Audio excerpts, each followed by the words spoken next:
Hello everybody and welcome to That's Football. One day to go. Transfer deadline day is upon us at 11 p.m. tomorrow night. What's your club going to do? I spoke to Romano on the Fabrizio Romano, obviously, on the United stand a couple of hours ago, and he said, not in relation to just United, in general, he says, I think there'll be a big deal tomorrow and not necessarily Mbappe. So will it be Arsenal? Will it be United? Will it be Man City? Will they go for a striker? Will Chelsea do something? We're going to talk about that. But first of all, in relation to transfer news, OneFootball is sponsoring our show today. The new season started with a bang, and as always, I'm pleased to say that OneFootball is back to sponsor That's Football. I'm sure you guys have heard me talk about OneFootball before, so you know it's the best place to get all your live scores, transfer news, football news, and up-to-date content surrounding your favourite club and leagues. I use it almost every day myself, and I'll be using it a lot today and tomorrow. So what are you waiting for? Head for the description. It's free to download on Apple and Android, and download it for free using the link in the video description. Right, now on the show, thanks to OneFootball, and as you can see, I've got it on the side there. You can see how it works. We're going to start off talking about Kylian Mbappe. Real Madrid looking to get Kylian Mbappe, and this is turning into a very elongated deal. 200 million euros is apparently what PSG want. Now, some would say that PSG are acting a bit arsey here, but the power is with PSG. They've taken Ramos for free. They've taken Messi for free. They've taken Donnarumma for free. They've taken Wijnaldum for free. And now they're holding out for a big fee for Mbappe.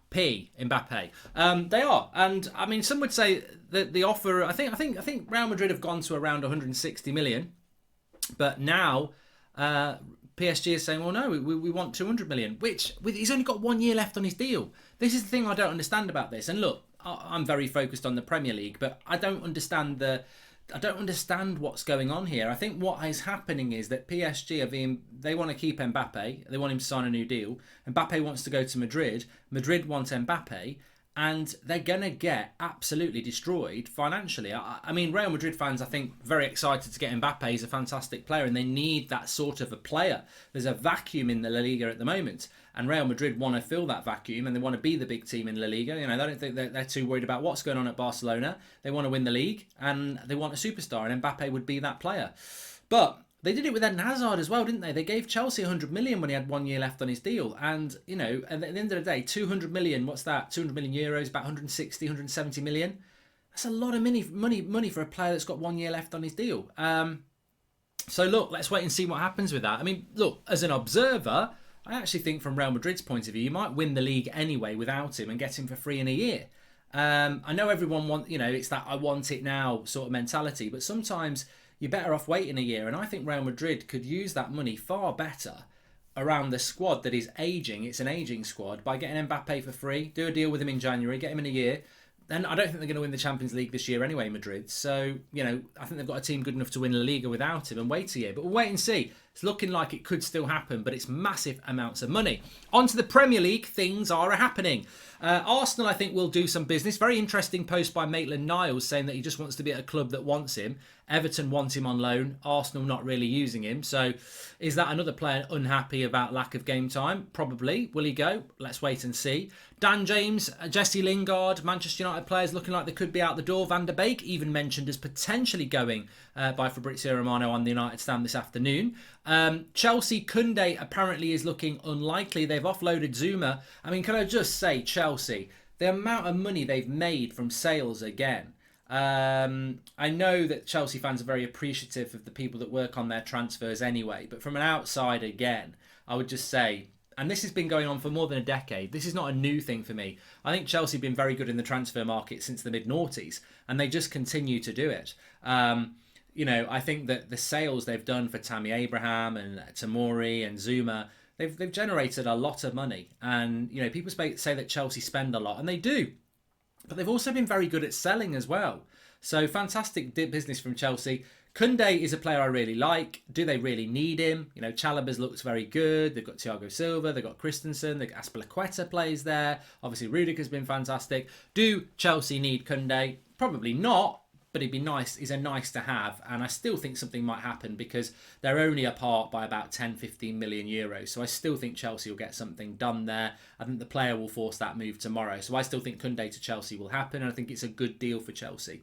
Do I think they'll do anything else? Saul Niguez is a player that they have been deep in conversation with. I mean, look, it's a player I wish United were in for. I think Liverpool fans would agree. But I could see Chelsea doing 2 deals tomorrow, Saul Niguez and Koundé. Let's wait and see. But I think Chelsea will get some business done, especially after their result at the weekend. They've had a very good start to the season, 7 points from 9 when they've played 2 away games at the Emirates and at Anfield. They'll be very happy with that. Tuchel knows he's got a squad that's working well. Add a couple more in. They're in a title race for me. They are in a title race. So I think Chelsea will do some business. Liverpool doesn't look like it. Very quiet. I mean, I can't say that I keep my finger on the pulse with Liverpool, but very, very quiet with Liverpool. Seems to me that there's Liverpool just seem to do the business and then not do it for a couple of years. So Konate came in. I think he's a good player, but he's not even a starter for them at the moment. And, Liverpool, I think they'll be there or thereabouts, but I think, everybody knows. And again, as an outsider, I think you can observe on a club quite well. If Liverpool added a couple of players into the midfield and the attack of quality, that would make Liverpool a better team. And we all know it's about squad games. I said this 2 years ago. PSG against Bayern Munich Champions League final. I looked at the benches and I went, this is the new world.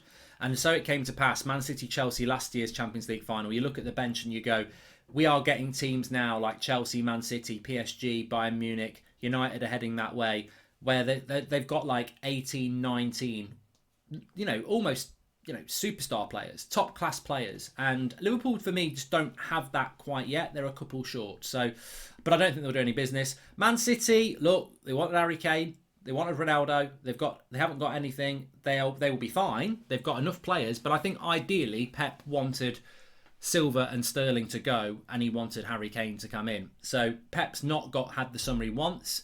Does that mean that they're going to suffer? Grealish is their only real addition for a team that didn't win the Champions League. Is that going to be enough?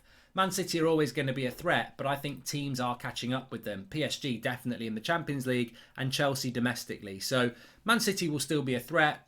I think they'd have been a bigger threat if they'd bought a striker, and I think there is a disappointment that they didn't get one. Can they get one in a day? I can't see. Not of the quality of a Harry Kane or a Cristiano Ronaldo. I don't see City getting anyone of that level.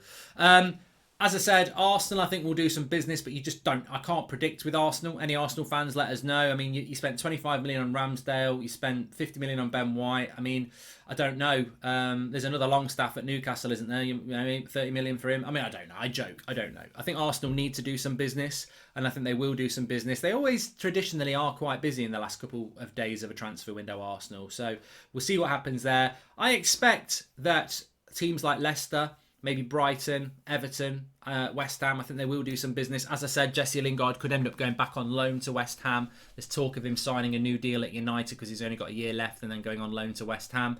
I think it'll be a good move for Jesse and a good move for West Ham. But then again, West Ham have bought a couple of players anyway, haven't they? So I think it's going to be a very interesting transfer window. And I do think that we will get a few surprises. So we'll have to just wait and see. But what I want you to do is get in the comments and give us some of those surprises. And we'll see tomorrow night how many of you get it right.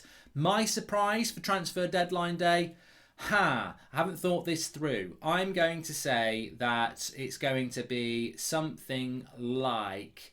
I actually think Jesse Lingard will go to West Ham for money. There you go.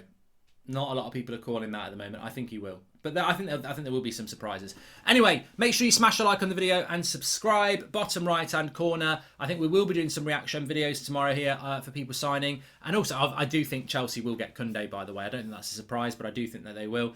And I do think that they'll get a midfielder as well, Chelsea. So maybe they'll go for Tchouaméni later on. We'll see. Thanks for watching. Speak to you all soon.